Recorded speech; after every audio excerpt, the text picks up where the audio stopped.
Cheese garlic bread టోస్ట్ని prepare చేస్తున్నాను.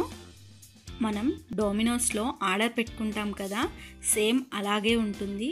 ఒకసారి మీరు కూడా ఈ విధంగా ఇంట్లో ట్రై చేసి చూడండి. మీరు బయట కన్నా ఇంట్లోనే ఈ చీజ్ గార్లిక్ బ్రెడ్ టోస్ట్ని ఇష్టపడతారు. ఈ చీజ్ గార్లిక్ బ్రెడ్ టోస్ట్కి మనకి కావాల్సిన ఇంగ్రీడియంట్స్ని చూద్దాం. ఈ చీజ్ గార్లిక్ బ్రెడ్ టోస్ట్ కోసం వెల్లుల్లిని మనం కొద్దిగా పెద్దవి తీసుకోవాలి. అవి వచ్చేసి నేను 8 తీసుకున్నాను. తర్వాత టేస్ట్కు తగినట్టు సాల్ట్, చిల్లీ ఫ్లేక్స్, బటర్, కొత్తిమీర, చీజ్, బ్రెడ్, వీటితో పాటు పెప్పర్ పౌడర్ని కూడా తీసుకున్నాను. ముందుగా ఒక బౌల్ని తీసుకొని ఇందులోకి బటర్ని యాడ్ చేసుకుందాం. నేను వచ్చేసి మస్కటీ బటర్ని తీసుకుంటున్నాను. ఇది సాల్టెడ్. సో ఈ బటర్ని మనం ఇప్పుడు బౌల్లోకి యాడ్ చేసుకుందాం. ఈ బటర్ని 50 గ్రామ్స్ వరకు తీసుకుంటున్నాను. రూమ్ టెంపరేచర్తో ఉన్న బటర్ అయితే ఈ చీజ్ గార్లిక్ బ్రెడ్ టోస్ట్కి బాగుంటుంది. బట్ నేను ఫ్రిడ్జ్లో ఉన్న బటర్ని తీసుకున్నాను. సో ఈ బటర్ని నేను స్పూన్తో స్మాష్ చేసుకుంటున్నాను. ఈ బటర్ని మనం థిక్ పేస్ట్ లాగా ప్రిపేర్ చేసుకోవాలి. చూసారు కదండి, ఈ విధంగా మనం బటర్ని బాగా స్మాష్ చేసుకోవాలి. మనం ఎంత బాగా స్మాష్ చేసుకుంటే ఈ బటర్ అనేది అంత బాగా బ్రెడ్స్కి పడుతుంది. సో మనం పాసిబుల్ అయినంత వరకు ఇలా స్మాష్గా చేసుకోవాలి. ఇలా బటర్ని స్మాష్ చేసుకున్న తర్వాత గార్లిక్ని తురుముకుందాం. ఈ చీజ్ గార్లిక్ బ్రెడ్ టోస్ట్ కోసం నేను 8 గార్లిక్స్ని తీసుకున్నాను. వీటిని మనం ఇప్పుడు క్యారెట్ తురుముకునే దానితో ఈ విధంగా తురుముకోవాలి. నైఫ్ని యూస్ చేస్తూ కూడా మనం ఈ విధంగా గార్లిక్ని ప్రిపేర్ చేసుకోవచ్చు. గార్లిక్స్ని మనం గ్రైండ్ చేయడం కన్నా ఈ విధంగా తురుముకొని ప్రిపేర్ చేసుకుంటే టేస్ట్ ఇంకా బాగుంటుంది.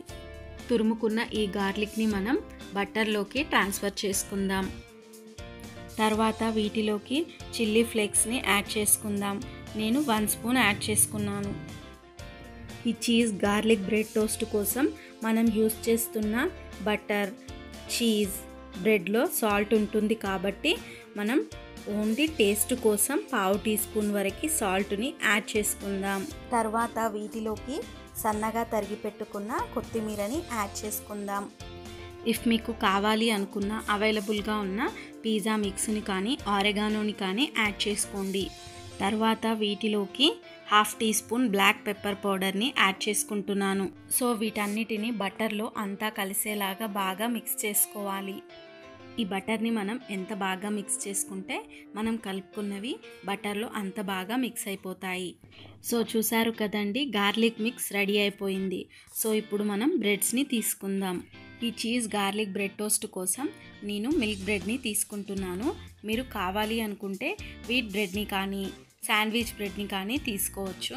ఈ బ్రెడ్స్పై గార్లిక్ మిక్స్ని మనం లైట్గానే అప్లై చేసుకోవాలి. ఎందుకంటే మనం బ్రెడ్స్కి 2 సైడ్స్ గార్లిక్ మిక్స్ని అప్లై చేస్తాం కాబట్టి. ఇఫ్ మనం థిక్గా అప్లై చేస్తే ఈ బ్రెడ్స్ బటర్ని అబ్జర్వ్ చేసుకొని మనం తినేటప్పుడు ఆయిలీగా అనిపిస్తాయి. సో అందుకే మీరు లైట్గానే అప్లై చేయండి. ఇలా మనం 2 బ్రెడ్స్కి అప్లై చేసిన తర్వాత ఈ బ్రెడ్స్ మధ్యలో చీజ్ స్లైస్ని పెట్టుకుందాం. నేను బ్రిటానియా చీజ్ని తీసుకుంటున్నాను.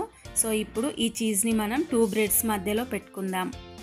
ఇలా బ్రెడ్స్ మధ్యలో చీజ్ని పెట్టుకున్న తర్వాత బ్రెడ్ పైకి ఈ గార్లిక్ మిక్స్ని అప్లై చేద్దాం. సో ఈ విధంగా మనం లైట్గా అప్లై చేసుకోవాలి. చూసారు కదండి, బేకింగ్ కోసం గార్లిక్ చీజ్ బ్రెడ్ రెడీ అయిపోయింది. సో ఇప్పుడు మనం స్టవ్ పై ప్యాన్ని పెట్టుకుందాం. నేను వచ్చేసి దోశ ప్యాన్ని యూస్ చేస్తున్నాను. ఈ చీజ్ గార్లిక్ బ్రెడ్ టోస్ట్ని మనం లో ఫ్లేమ్లోనే కుక్ చేసుకోవాలి. అలా చేయడం వలన బ్రెడ్స్ మంచిగా రోస్ట్ అవ్వడమే కాకుండా చీజ్ కూడా మెల్ట్ అయిపోతుంది. చూసారు కదండి, ప్యాన్ హీట్ అయిపోయింది. సో మనం ముందుగా ప్రిపేర్ చేసుకున్న చీజ్ గార్లిక్ బ్రెడ్ టోస్ట్ని ఈ ప్యాన్ పైకి పెట్టేసుకుందాం. గార్లిక్ మిక్స్ అప్లై చేసిన సైడ్ మనం ప్యాన్ పై పెట్టేసుకుందాం. రెండో సైడ్ కూడా ఇప్పుడు మనం గార్లిక్ మిక్స్ని అప్లై చేద్దాం. సో ఈ విధంగా మనం గార్లిక్ మిక్స్ని లైట్గా అప్లై చేసుకుందాం. ఈ విధంగా గార్లిక్ మిక్స్ని అప్లై చేసిన తర్వాత ఈ బ్రెడ్స్పై మూత పెట్టుకొని లో ఫ్లేమ్లో ఈ బ్రెడ్స్ని మనం రోస్ట్ చేసుకోవాలి. ఈ బ్రెడ్స్ మనకి రోస్ట్ అయ్యేలోపు వేరొక శాండ్విచ్ని ప్రిపేర్ చేసుకుందాం. నేను ప్రిపేర్ చేసిన ఈ గార్లిక్ మిక్స్ నాకు 8 బ్రెడ్స్ వరకు వచ్చింది. అంటే నేను 4 శాండ్విచెస్కి ఈ గార్లిక్ మిక్స్ని అప్లై చేశాను. 2 బ్రెడ్స్ని తీసుకొని ఈ విధంగా మనం బటర్ని లైట్గా వన్ సైడ్ అప్లై చేసుకోవాలి. 2 బ్రెడ్స్కి ఇలా వన్ సైడ్ అప్లై చేసిన తరువాత సెంటర్లో మనం చీజ్ స్లైస్ని పెట్టుకుందాం. మీకు అవైలబుల్గా ఉంటే మొజరెల్లా చీజ్ని యూస్ చేయండి. ఈ చీజ్ గార్లిక్ బ్రెడ్ టోస్ట్ ఇంకా టేస్టీగా ఉంటుంది. సో నేనైతే స్లైసెస్ని యూస్ చేస్తున్నాను.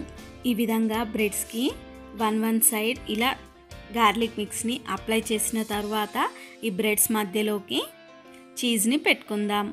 ఇలా చీజ్ని పెట్టుకున్న తర్వాత శాండ్విచ్ పైకి గార్లిక్ మిక్స్ని అప్లై చేద్దాం. చూసారు కదండి, ఈ విధంగా మనం గార్లిక్ మిక్స్ని లైట్గా అప్లై చేసుకోవాలి. చూసారు కదండి, రోస్ట్ చేయడానికి శాండ్విచ్ అనేది రెడీ అయిపోయింది. ముందుగా మనం బేక్ చేసుకుంటున్న శాండ్విచ్ని మూత తీసి ఒకసారి చూద్దాం. ఈ శాండ్విచ్ ఒక సైడ్ బేక్ అయిపోయింది కదా, ఇప్పుడు శాండ్విచ్ని మనం సెకండ్ వైపుకి టర్న్ చేసుకుందాం. చూసారు కదండి, బ్రెడ్ కలర్ చేంజ్ అయిపోయింది, అలాగే చీజ్ కూడా మెల్ట్ అయిపోయింది. ఇప్పుడు వేరొక సైడ్ టర్న్ చేసుకున్నాం కదా, దీనిపై మూత పెట్టకుండా 1 మినిట్ వరకు కుక్ చేసుకుందాం. సో శాండ్విచ్ రెడీ అయిపోయింది. ఒక ప్లేట్లోకి ట్రాన్స్ఫర్ చేసుకుందాం.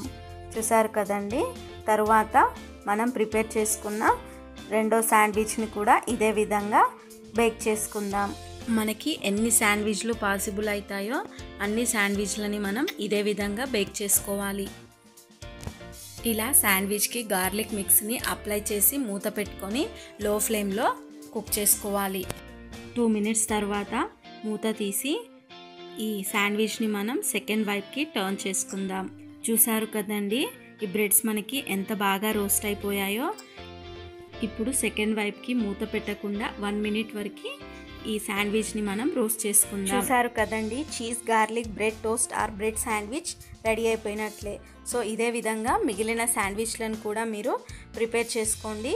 సో ఇలా ప్రిపేర్ చేసుకున్న ఈ శాండ్విచ్లని మనం ఇప్పుడు సర్వింగ్ ప్లేట్లోకి తీసుకుందాం. చూసారు కదండి, చాలా తక్కువ టైంలో చాలా ఈజీగా చీజ్ గార్లిక్ బ్రెడ్ టోస్ట్ ఇంట్లో రెడీ అయిపోయింది. ఈ బ్రెడ్ గార్లిక్ శాండ్విచ్ని మనం బ్రేక్ఫాస్ట్ టైంలో కానీ స్నాక్ టైంలో కానీ టమాటో కెచప్తో సర్వ్ చేసుకొని తీసుకుంటే చాలా టేస్టీగా ఉంటుంది. సో మీరు కూడా ఒకసారి ఇంట్లో ట్రై చేసి చూడండి. అండ్ మీకు నా వీడియో నచ్చినట్లయితే ప్లీజ్ లైక్, షేర్, సబ్స్క్రైబ్